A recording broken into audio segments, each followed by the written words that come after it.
bahwa Iqra atau literasi itu merupakan bagian daripada cara Allah memberikan pemahaman kepada umat manusia melalui Rasulullah SAW. Kalau misalkan kita tidak pandai mentasyukuri nikmat yang Allah berikan, diberikan rizki yang berlimpah sekalipun, kalau kita tidak pandai bersyukur, tetap saja kurang.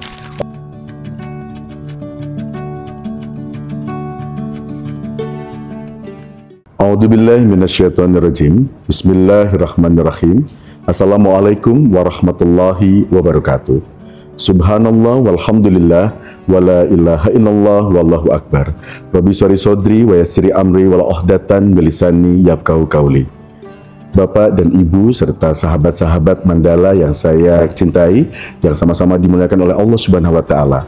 Kalau kita berbicara tentang literasi, orang seringkali berasumsi bahwa literasi itu adalah aktivitas kegiatan yang semata-mata hanya melakukan aktivitas kegiatan membaca dan menulis saja. Namun sebetulnya kalau kita bicara literasi, saya hanya ingin mencoba untuk memberikan gambaran begitu luar biasanya literasi itu sempat diajarkan langsung oleh Allah melalui malaikat Jibril kepada Rasulullah Muhammad SAW.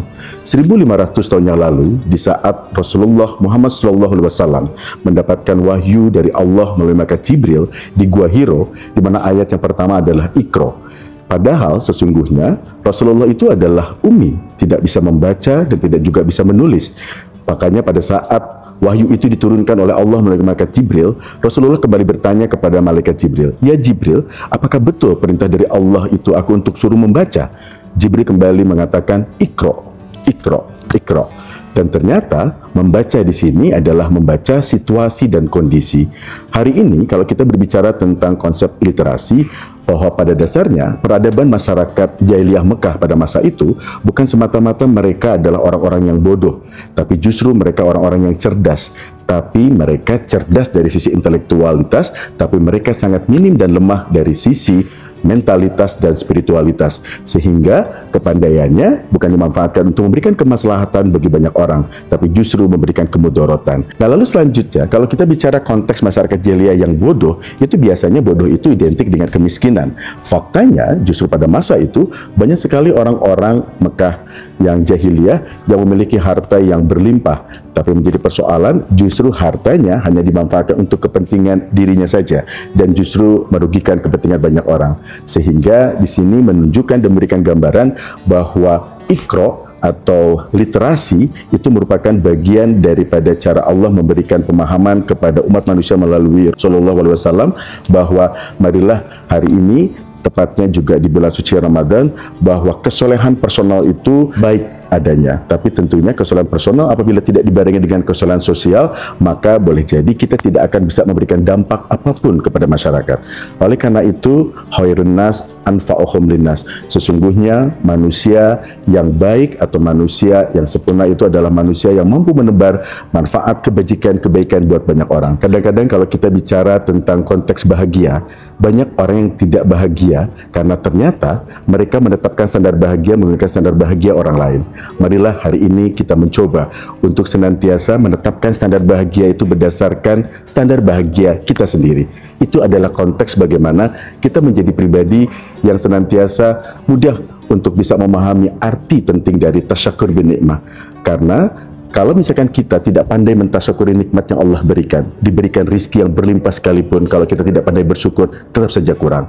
Oleh karena itu, Bapak dan Ibu dan Sobat Mandala yang sama-sama dimuliakan oleh Allah Subhanahu wa taala, jangan terlampau banyak pertimbangan kalau kita ingin melakukan kebajikan dan kebaikan buat banyak orang. Karena semakin banyak pertimbangan kita melakukan kebajikan dan kebaikan buat banyak orang, boleh jadi Allah Subhanahu wa taala akan juga banyak pertimbangan dalam mengijabah setiap doa dan pinta kita. Tapi satu hal yang perlu kita pahami bersama, kita selalu berdoa kepada Allah Subhanahu wa taala dengan segala rangkaian doa-doa terbaik yang kita harapkan Allah segera kabulkan. Tapi apabila pada saatnya nanti Allah tidak mengabulkan apa yang kita inginkan, jangan dulu kita bersuudzon, berprasangka buruk. Boleh jadi Allah Subhanahu wa taala lebih tahu apa yang kita butuhkan dibandingkan apa yang kita inginkan. Karena bisa jadi doa yang kita inginkan apabila Allah kabulkan, kalau Allah juga titipkan ujian dan cobaan, belum tentu setiap manusia mampu untuk bisa menghadapi ujian dan cobaan yang Allah berikan. Berhusnuzon, berbaik sangka dengan segala macam bentuk kejadian atau dengan segala bentuk keputusan dan takdir yang Allah tetapkan. Bapak dan Ibu, sahabat mandala yang sama-sama dimuliakan oleh Allah Subhanahu wa taala. Bukan titik yang menyebabkan terjadinya tinta, tapi tinta yang menyebabkan terjadinya titik. Bukan cantik yang menyebabkan terjadinya rasa cinta, tapi karena rasa cinta semua orang menjadi cantik. Saya hanya ingin menekankan bagaimana kekuatan cinta hari ini yang harus kita pupuk bersama.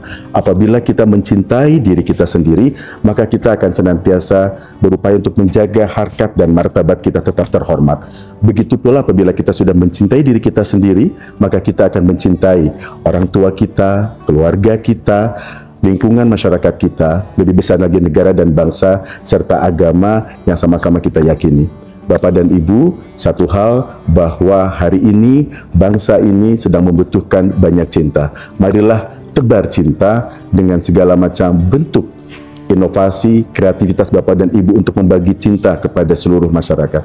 Hari ini, orang-orang sekitar kita sedang membutuhkan banyak pertolongan dari kita semua.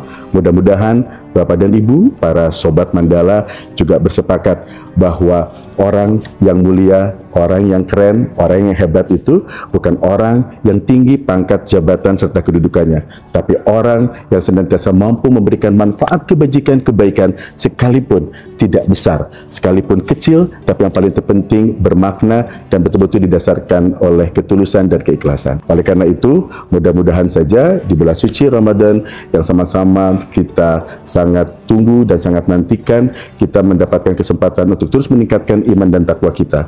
Mudah-mudahan seluruh rangkaian ibadah yang kita laksanakan dari mulai dini hari pada saat kita melaksanakan sahur, melaksanakan sholat subuh, sampai beraktivitas, sampai kita kembali berbuka puasa dan melaksanakan sholat tarawih, mudah-mudahan itu merupakan rangkaian kegiatan ibadah yang bisa memberikan dampak untuk meningkatnya iman dan takwa kita di mata Allah Subhanahu wa taala. Terima kasih atas segala perhatiannya. Bila taufik wal hidayah. Wassalamualaikum warahmatullahi wabarakatuh.